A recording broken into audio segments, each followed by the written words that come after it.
Yo, what's happening, people? Wagwan. Okay, so today I want to talk about CMFT. This is Corey Taylor's debut album. Now, Corey Taylor's been around a long time.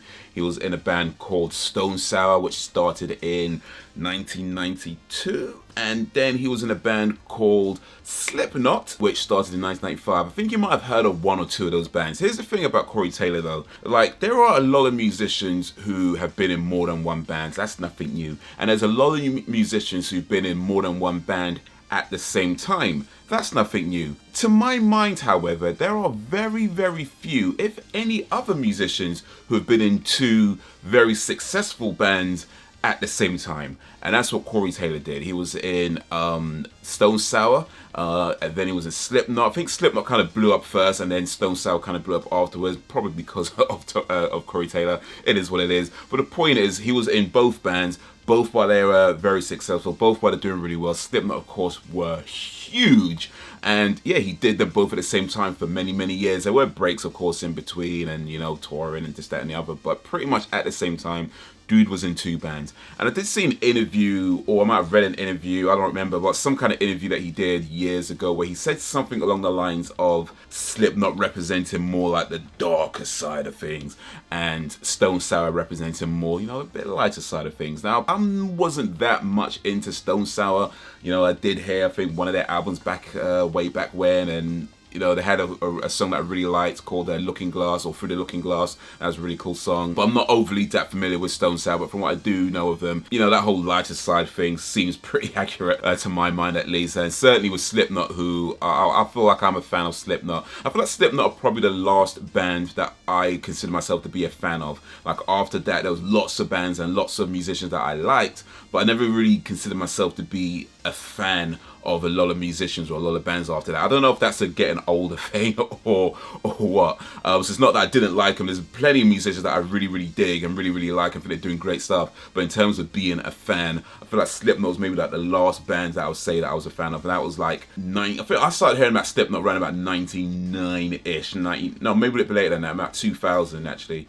Oh, no, yeah, it would have been 99. Anyway, round about that sort of period is when I started hearing about Slipknot. And totally random, by the way. I was like on my way to uni and I just saw these two kids or teenagers, I don't know, and they were wearing like Slipknot sweaters. I just thought those looked really cool. And then when I get into uni, people was talking about Slipknot, and I'm like, oh, maybe I should know about these guys. And so yeah, I did. So yeah, Slipknot, cool band. Stone Sour, pretty cool band too, but I was more into Slipknot.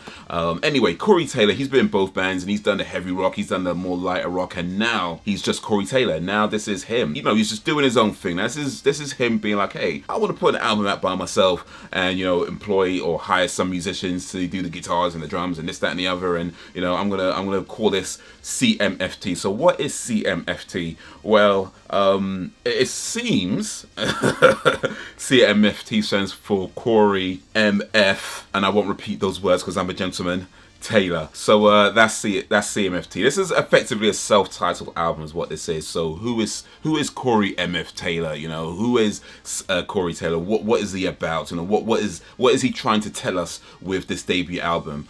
And so I've listened to this a bunch of times, and here's what I think of it. So I will say like the biggest thing I got from this is that it feels like a journey through musical experiences, musical influences, excuse me.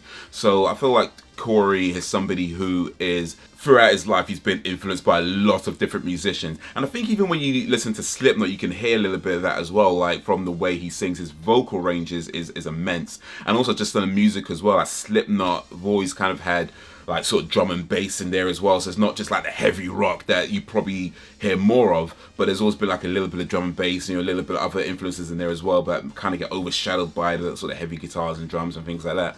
But this I feel like is a bit more prevalent. There is a lot of different styles of music that have influenced Corey Taylor over the years, and I think they're kind of represented in different songs. For myself, and I'm sure there's a lot more that I'm not getting, but for myself, I feel like I heard some Bon Jovi influences in there. I feel like I heard some Guns N' Roses influences. I feel like I heard a lot of Metallica influences, like old school Metallica and even new school Metallica as well. So yeah, I feel like this whole album is really like a journey through musical influence. And I think maybe the most obvious one, for lack of a better word, is CMFT Must Be Stopped, which I believe was the lead single on this album. And that's very much a hip-hop influenced song where Corey Taylor is rapping quite a bit. And I like the song. I will say that it does feel like out of every song on the album, this one feels, to me, the one where Corey is holding back a little bit. Like, I don't know if that's just a deliberate style of rapping. Maybe. I mean, it's the first time I've heard him rap, so I guess I don't really know. But it just came across like maybe he was holding back a little bit on his verse. But overall, it's a pretty cool track. I do have a nitpick with it, though, when the chorus goes, who do you want to hear? C motherfucking T.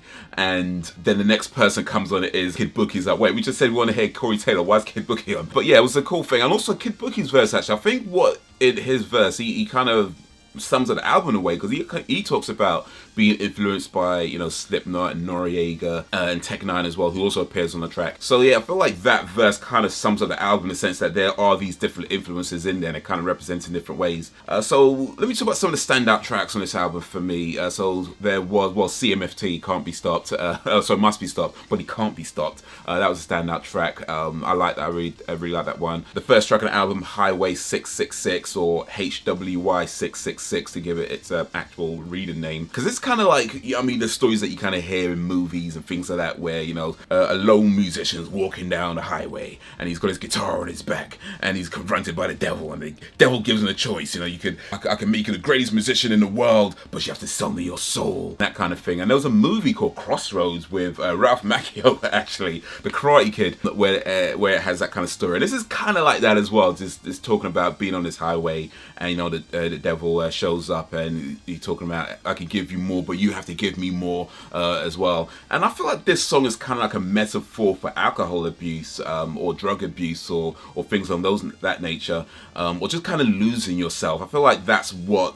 he's trying to represent here in this song, as using the highway and the devil as kind of a metaphor. It's like, you know, you could do amazing things, but in order to do it, you kind of have to walk away from a lot of these, like, sort of temptations and things like that. But, you know, those temptations are great sometimes. So I feel like that's what the metaphor, I mean, maybe I'm reading too much into it. Maybe I completely missed them up. But that's what I got from it. Like, it was a metaphor for sort of drug abuse or alcohol abuse, and just trying to walk away from that. Where the devil's trying to tell you, you can have all these things that are tempting to him, but in order to do that, he loses his soul to get there.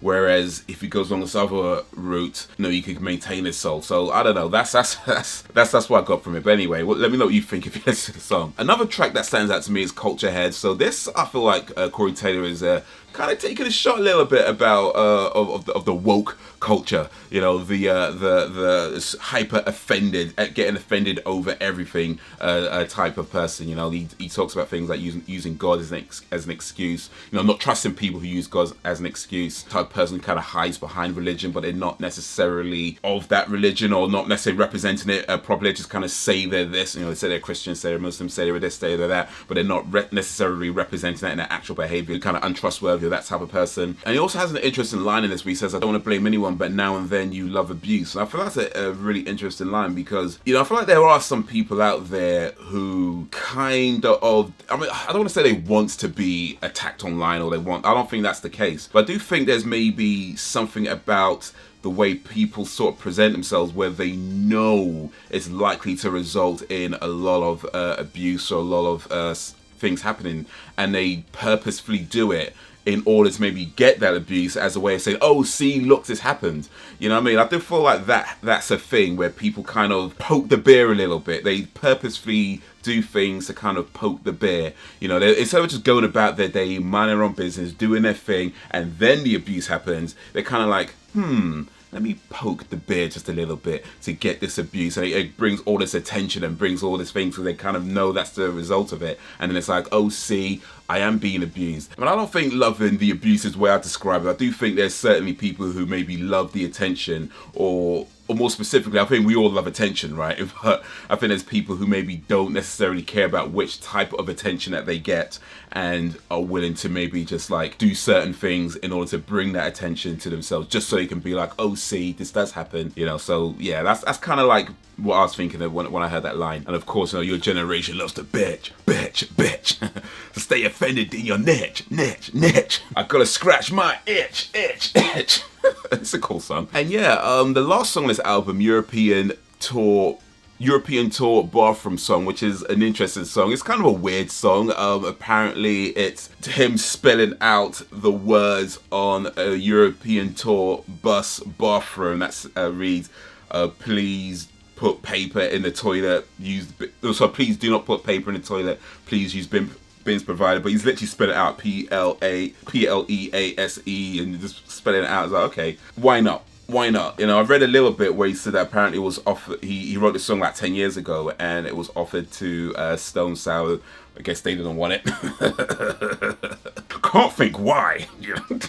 Slipknot clearly didn't want it as well, but then he did say it was probably a bit too jovial too happy for Slipknot. But it's a cool song. It's not a terrible song, but yeah, I could see why if you were offering it to bands, they'd be like, so I think I can see why. But as a solo debut album, you know, CMFT, This Is Who I Am, is a song that he wrote. It represents a part of him. Why not? So yeah, this is CMFT, and we got a glimpse into a little bit more about who Corey Taylor is and some of his thoughts and his feelings and his opinions. And I think overall, I think with albums, you try to look for sort of connecting themes. And I'm not sure I personally don't think I found any kind of connecting themes in terms of like the lyrics and what he's singing about. But yeah, for me, I do feel like the connecting theme is more to do with just the musical influences over the years, and just the fact that, I say fact, I don't know, but for me it seems like Corey Taylor is somebody who's just really interested in different styles of music. And even like the last song, the European Tour Bus, as weird as it is, it's a completely different style of